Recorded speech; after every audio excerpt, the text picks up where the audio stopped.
Come here, son, nephew, young man. Let me holler at you. I got students who work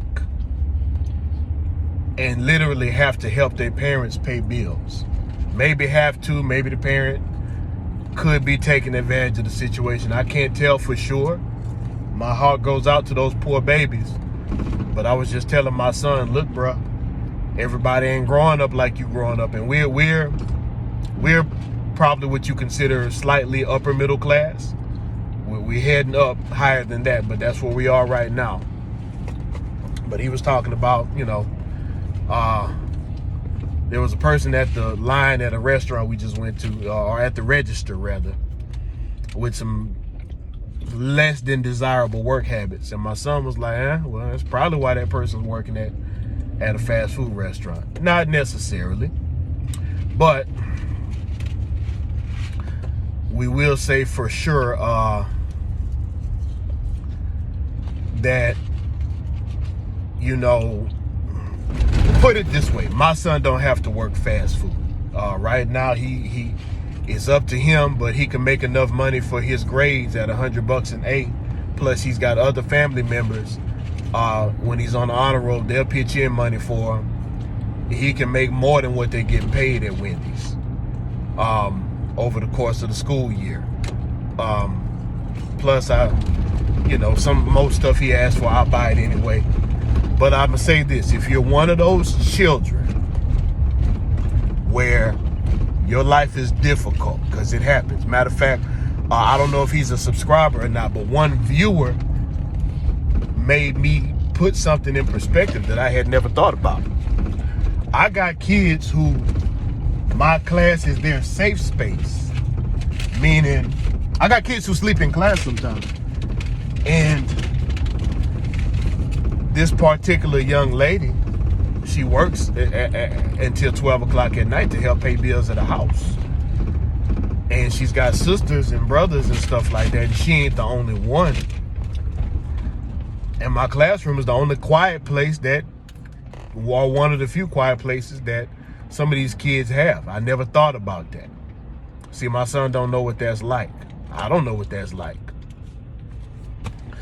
If you're one of those people, number one, here's what you gotta understand. If you're in that situation, first of all, I realize what you see in front of you is a monumental task, and you're a darn superhero for working hard, making the best grades you can, and doing what you can with those conditions, because a child ain't supposed to have to go through that. But you need to understand this so you can change the trajectory of your life. I understand you're going to be tired at school, and I understand it's a place where you might find some peace and some type of haven somewhere. Get all the skills that you can while you're there. For example, at the school I work at, you can learn first of all, there's a program in the district where you can learn any trade that you can think of. Drafting for architecture, computer programming, industrial trades, you can get it all. Find that trade program, get those trades free.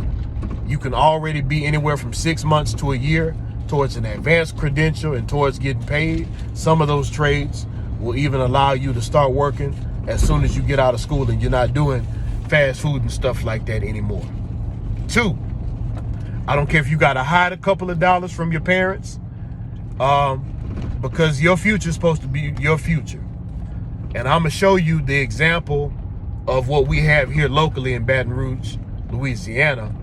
But look, the ACT training at your school, that's designed to get people to a certain level, because the school gets points for like an 18 or a 20 or something like that. You need a 25 or above so you don't have to pay for school. So find your local college, the large university. Like here, it's Louisiana State University. In New Orleans, it'll be Tulane. Actually, no, not Tulane. Maybe Xavier, maybe Dillard, whatever the largest school in New Orleans. In Shreveport, Louisiana, it'd be Centenary College, and anywhere else, it just depends. But the largest school with the most business going through it. You want to get with that school and pay for their ACT training. That's how you get to where you're making a 25 and above, or a 30 or something like that. And you're going to school free for whatever you want. If you're going to go to college, a 4-year college, look, if it ain't law, computer programming, or computer science, and you're still going to need to keep your certifications up to date. And law is changing too, so you are going to have to be creative and mix it with business. Don't just get a blank business degree. You need to specialize in a high demand field. Law, the medical field, like being a doctor or an anesthesiologist or something like that, that's going to pay you right. You want to, if you're going to go into that college debt, you want something that's going to be able to pay it back for you. Law, medical, computer programming, engineering. Otherwise, the rest of that stuff in college, you can forget about it. You don't need it. You can make your way doing something else that'll let you have less debt. Whatever you do, whether you go to junior college or a 4-year university, yes, take your basic business classes. Learn to do accounting, learn marketing, learn management, learn economics. So you can take whatever field you go into and leverage the money that you make and leverage your skills and be able to get clients and be able to leverage opportunities. And yes, those situations are unfair. And some of y'all ain't gonna like this, but try not to judge your parents. Sometimes they're doing the best with what they have and what they know how. And even if you got I'm gonna go ahead and use some bad language. Even if you got a shitty parent, as much as I want to grit my teeth and say, you know what, I can't stand them, I do understand.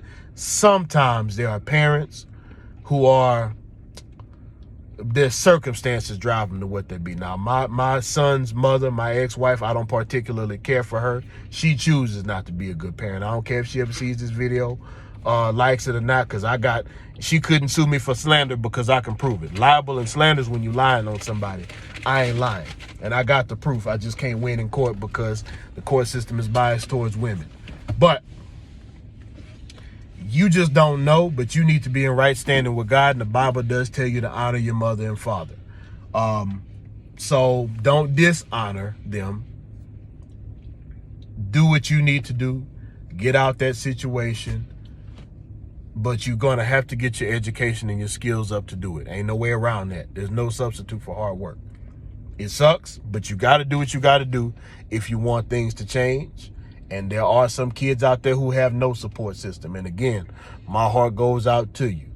You'll benefit from subscribing to this channel if you're one of those types of kids, or an early 20 or mid 20 and you ain't had no guidance. You would. And if you know somebody like that who has had a life that is adverse and they don't quite know what direction to go to, this will benefit them as well. In particular, young men, but females could benefit from it if they can hold back their emotions and take in the content. So like, share, and subscribe for those reasons. We're trying to do the Lord's work here. We're trying to do the best we can to help young men find their way.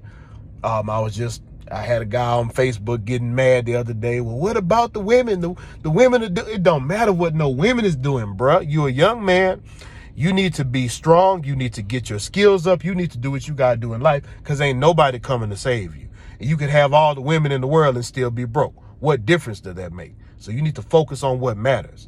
And as always, never lose the will to win. Never lose the will to survive.